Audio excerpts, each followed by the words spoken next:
It was a cold, gray afternoon in late November of 1970. The kind of cold that seeps through your clothes and settles deep into your bones.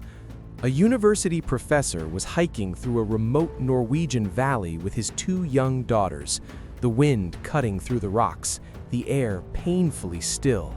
The place was called Isdalen, Ice Valley, a name locals whispered with unease. At one point, one of the girls stopped walking. She pointed ahead towards something dark and unnatural lying among the rocks. When her father stepped closer, his heart dropped. Immediately, he called the police, because what lay there wasn't a fallen tree or an animal.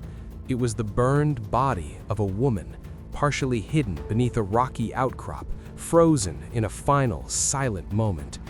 But before we get into that story, if you love unsolved mysteries and strange disappearances delivered in story format, then please make sure to subscribe, because that's the kind of content we post. And if you enjoyed today's story, please leave a comment below telling me what you think happened to this woman. Okay, let's get into it. At first, police believed this would be a tragic but simple case, a hiker who wandered too far, a suicide, something explainable. But within days, that belief would collapse completely, because this woman hadn't just died in Isdalen, she had erased herself there. When investigators arrived at the scene, the damage was immediately apparent.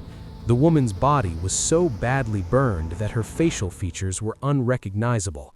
Around her, scattered in the dirt and snow, were empty plastic bottles that had once held a flammable liquid.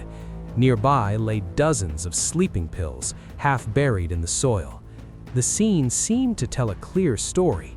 She had taken the pills, she had poured the liquid over herself, she had set herself on fire, a horrifying, deliberate act. But then an officer noticed something that didn't fit. Every single piece of clothing the woman was wearing had been altered.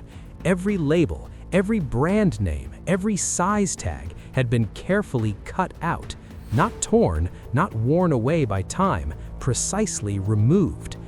And that raised a question no one could answer. Who does that?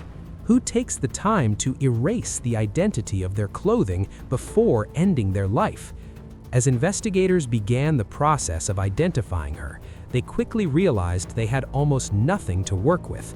No identification, no personal items, no fingerprints they could easily use. So they expanded the search to nearby Bergen, checking hotels and guest houses, hoping someone might recognize her. That's when the case truly unraveled.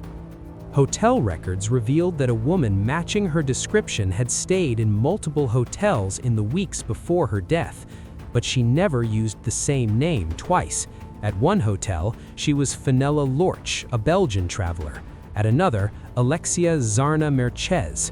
Across her short trail through Norway, investigators would eventually uncover at least 8 different aliases, 8 different lives, all fake, all carefully constructed. The handwriting on the registration cards was unmistakably hers, but altered slightly each time, as if she were consciously trying to disguise it. Hotel staff remembered her well. She was elegant, well-dressed. She carried herself with confidence. She spoke multiple languages fluently, German, French, English, sometimes switching between them mid-sentence. But they also remembered something else. She seemed afraid. She frequently requested rooms that faced away from entrances or streets. She changed hotels often, sometimes staying a single night. One staff member said she looked like someone constantly listening for footsteps that never came. Another recalled her mentioning she was waiting to meet someone, a meeting that never happened. There were phone calls too, quiet ones, always spoken in German, and whenever a staff member passed her door, she would abruptly stop talking, waiting in silence until she was sure she was alone again. Eventually, police located the luggage she had left behind at one of the hotels. Inside, they hoped, would be answers. Instead, they found something far more unsettling. The suitcases contained multiple wigs, different colors, different styles, carefully packed clothing, again stripped of all labels, several currencies from across Europe, and small handwritten notes filled with symbols and shorthand that no one could decipher. a code, or perhaps several. Then came one of the most chilling discoveries of all. Among her belongings were prescription glasses, but when examined, investigators realized the lenses had no corrective power. They were plain glass. The glasses weren't for vision, they were a disguise. And when forensic teams examined fingerprints recovered from her belongings, they found something even more disturbing. Some of the prints had been intentionally damaged, sanded down, burned away. This woman had actively destroyed her own fingerprints. By now, investigators knew one thing for certain. This was no ordinary death. This woman had dedicated enormous effort in ensuring that no one ever would know who she was. As news of the case spread, witnesses began to come forward, people who had seen her in the days before she died. Several recalled seeing her meeting with men, different men, in cafes, hotels, and public spaces. Some of the men appeared foreign. Others remembered the conversations as intense, emotional, sometimes heated. One witness described what looked like an argument, the woman visibly distressed. A shopkeeper remembered her purchasing hiking boots just days before her death. She paid in cash. She seemed rushed. A taxi driver recalled taking her towards the outskirts of Bergen, near Isdalen. During the ride, he noticed she kept glancing out the rear window, as if watching for someone following them. Police traced her movements and realized she had traveled extensively across Norway in a short span of time.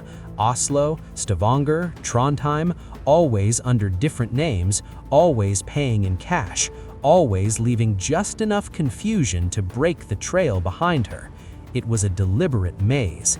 And then was the time period. It was 1970. The Cold War was at its height. Norway sat at a strategic edge between East and West, NATO and the Soviet Union. Espionage wasn't just plausible, it was expected.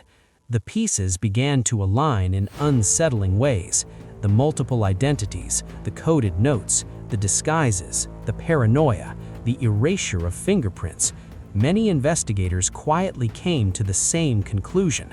This woman may have been a spy. Some theorized she worked for a Western intelligence agency. Others believed she may have been a double agent, caught between rival powers. Perhaps she was being followed. Perhaps a meeting went wrong. Perhaps the person she was waiting for, the one that never arrived, was supposed to extract her or silence her. And if she knew she had been compromised, if she believed capture was inevitable, the choice she made in Isdalen might have been her final act. Officially, her death was ruled a suicide. The case was closed, but the questions never were. Decades later, her identity remains unknown. No confirmed name, no country of origin, no agency claiming her.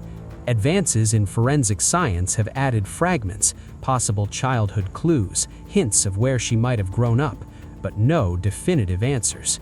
She remains only known as the Isdal Woman, a woman who crossed borders and identities with ease, who spoke in many tongues but left no voice behind, who went to extraordinary lengths to disappear, so thoroughly that even now, more than half a century later, she exists only as a mystery. And maybe that was the point, because somewhere between the wigs and the code, between the burned fingerprints and the erased labels, there's a haunting possibility that the life she lived, the real one, was never meant to be known at all. Only the silence she left behind.